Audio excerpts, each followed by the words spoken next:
இங்கே பாருங்கள் ஃப்ரெண்ட்ஸ், இன்றைக்கி எங்கள் வீட்டில் பாருங்கள் அரைச்சி விட்ட வெங்காய சாம்பார்.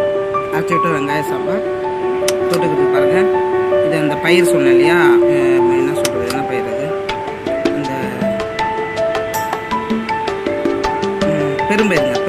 பெரும்பயிரோட பச்சை காய் கிடைக்கும்ல, அதனோட பொரியல்.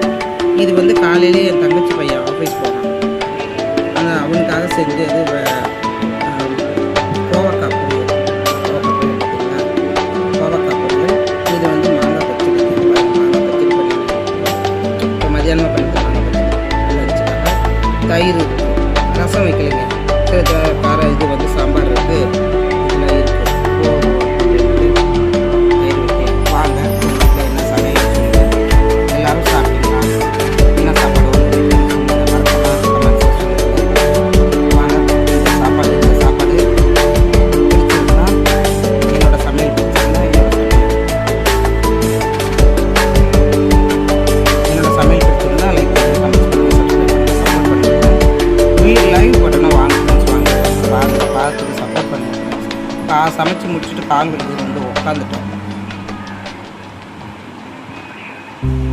அப்புறம் அவரே பெட்டு மேலேயே உட்காந்துக்கோ, பரவாயில்ல நான் சாப்பாடு கொண்டு வந்து கொடுக்குறேன் அப்படின்ட்டார்.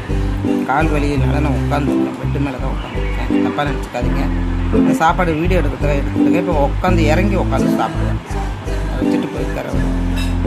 போய் கையை இளம்பிட்டு வந்து சாப்பிடுவேன். வாங்க சாப்பிடுவேன். Okay, thank you.